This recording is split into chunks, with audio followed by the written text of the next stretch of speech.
Hello and welcome to United Report. This is your home for all the latest Manchester United news, match updates, transfer stories, and in-depth analysis. Stay connected and never miss a moment. Subscribe now to stay ahead with everything happening at Old Trafford. While many Manchester United fans reminisce over their decades of dominance under Sir Alex Ferguson and the incredible players they had at their disposal, the feeling of resentment from the club towards the past is inescapable. Mirror Football already reported on how club chiefs are sick of hearing about the glory days and believe the discussion about past achievements only serves to put more pressure on the team.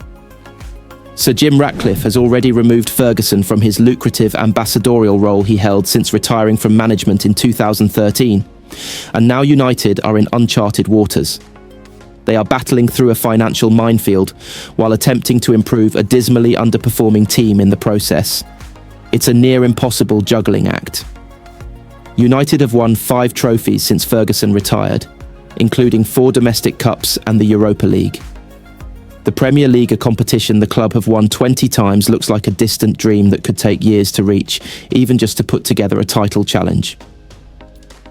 The fact this club has won any trophies since Ferguson packed up and left seems like a miracle.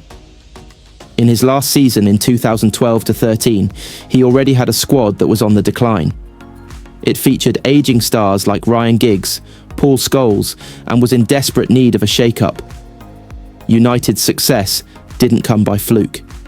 It was thanks to careful planning, making only signings that were right for the club, and developing the best talent the club had to offer, led by Ferguson and CEO David Gill. But after the pair's departure, United's solution was to throw money at the wall.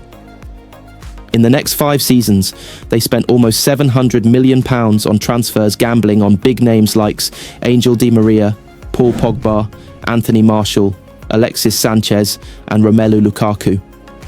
They were all given eye-water salaries while United went for the best managers in the world, like Jose Mourinho and Louis van Gaal. It's no coincidence United have the highest net spend on transfers, almost £1 billion, since the 2014-15 season. There has been a desperate lack of direction since Ferguson left, and his former striker, Wayne Rooney, has even suggested he is to blame for not setting the club up for the future. United were offering me a contract of £200,000 a week, so it would have been quite easy for me to say, 5 years, £200,000 a week, let me sign it now, Rooney said in February 2022. It would have been quite easy for me to do that, but I wanted success on the pitch that means more to me. Actually, if you look 5 years down the line from that meeting, Alex Ferguson knew where the club was going. He got out of there as quick as he could, and they're still picking up the pieces now. Gary Lineker backed up his claim and made a poignant suggestion. If you look at Liverpool now, they've got a new manager in Arne Slot, and it's testament to how Jurgen Klopp left the club in a really good state, Lineker told BBC Sport. So the structure is really good. That probably wasn't the case at the end of Sir Alex Ferguson's time at Old Trafford. I know they won the league that season, but it wasn't their best side. A lot of their great players were coming to the end of their careers. I think from there they had problems. The academy wasn't delivering the players that they were before. Rio Ferdinand, meanwhile, rubbished the suggestion. He wrote on Twitter, "Peas, we won the league by 11 points in 2012-13. Since then, the recruitment have been poor. But I've read over the last few days it's the boss's fault." What a load of nonsense. Ferdinand is right in one regard. There is no doubt the recruitment has been atrocious after wasting millions on big names on undeserving salaries. But that doesn't mean that a portion of the blame does not lie at Ferguson's door. The fact the Scot left the club at the same time as the influential Gill was significant. No one at Old Trafford could have possibly foreseen the mess that would ensue at the club in the next decade, but they can't have thought it was a good idea for both figures to leave so suddenly. When Ferguson left, he handpicked his successor in David Moyes, before walking off into the sunset. Moyes turned out to be one of United's worst ever managers. There was no real thought process or long-term planning. A look back on his words when announcing his retirement only rings with an echo of irony. "It was important to me to leave an organisation in the strongest possible shape, and I believe I have done so," he said. The quality of this league-winning squad and the balance of ages within it bodes well for continued success at the highest level, whilst the structure of the youth setup will ensure that the long-term future of the club remains a bright one. Manchester United bosses are budgeting for a season without European football next term, as their poor campaign looks set to have knock-on effects. The Red Devils are languishing in 14th, on course to post their worst ever Premier League season, and unless they win the Europa League, there will be no European football being played at Old Trafford next year. That has been accounted for as they plan for the 2025/26 season. Those on red side of Manchester have accepted the club's current predicament, and the budget going forward has been done on the assumption that the Red Devils spend the next 4 years in the Europa League, not the Champions League. Revenue is far less in Europe's secondary competition, and after a mass round of job losses, staff have feared for what that could mean for them. However, the Telegraph reports that United have factored in the threat of no European football at all next season as part of their costings. Losing to Fulham in the FA Cup on Sunday closed off another avenue that could have potentially seen them get into Europe. It was Erik ten Hag's victory in that competition last season that saved United and got them into the Europa League, despite finishing 8th. Ruben Amorim's tenure has begun poorly, but a huge emphasis will now be put on their remaining European games.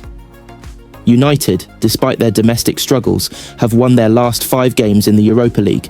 They will face Real Sociedad in the last 16 of the Europa League as they eye a place in the final in Bilbao. United's last success in this tournament came in 2017 when Jose Mourinho led them to victory. United co-owner Sir Jim Ratcliffe has made no secret of the precarious situation the club find themselves in financially. He's presided over several rounds of redundancies and upped the ticket prices at Old Trafford.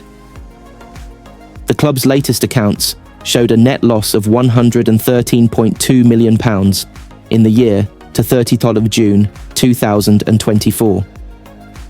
That follows losses of £28.7 million in 2022-23 and £22.7 million in 2022-23. £115.5 million in 2021/22, with total losses across the past 5 years exceeding £370 million. United are exploring an array of different ways to boost revenues, and they are weighing up post-season tour games in Kuala Lumpur and Hong Kong worth around £8 million. Manchester United's FA Cup penalty shootout exit to Fulham could have more far-reaching consequences for the crisis-hit club than the door slamming shut on another trophy. Defeat to Marco Silva's side means the only silverware left for United to play for this season is the Europa League, with the winners guaranteed a place in next season's Champions League. Failure to go all the way and win the Europa League would leave United without any European football next season, only the second time that will have happened in the past 3 decades. If that scenario unfolds, which is highly probable given United's current form means they are unlikely to win the Europa League, they will find it hard to attract top players in the summer.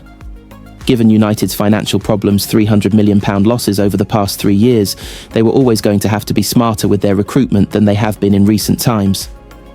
Against the backdrop of those financial constraints, which has already seen them lay off 250 staff, with up to 200 more set to follow, United must be frugal and shrewd with their summer business. But even accounting for that, as well as the need to sell players before they can buy, United will find it hard to attract players of sufficient quality if they cannot offer European football. United's record goalscorer and former captain Wayne Rooney underlined the scale of the recruitment crisis facing his old club by admitting the best players will think twice about moving to Old Trafford. "If I'm a top player playing in a different country and Manchester United came to sign me now, I'd be thinking, I'm not sure," said Rooney. United have spent a lot of money over the last 10 years. The structure hasn't been there because a certain manager hasn't had a long enough period of time. Every time they're starting to move forward a bit, it gets ripped up again because they've got a different style. If United cannot offer European football next season, they can forget signing the likes of Sporting Lisbon striker Victor Gyökeres, Napoli's Victor Osimhen, or Wolves forward Matheus Cunha. United's fall from grace has already seen them miss out on targets, including Erling Haaland and Jude Bellingham, both of whom former boss Ole Gunnar Solskjaer tried and failed to sign. Haaland joined City, where he has become the most prolific goalscorer in Europe, while Bellingham has taken his career to a different level at Real Madrid, with both having won the Champions League, something they could not have achieved at United. In short, United's revival hinges on whether they can win the Europa League this season. If not, the recovery process is likely to prove more painful and drawn out than Amorim or their fans could have imagined.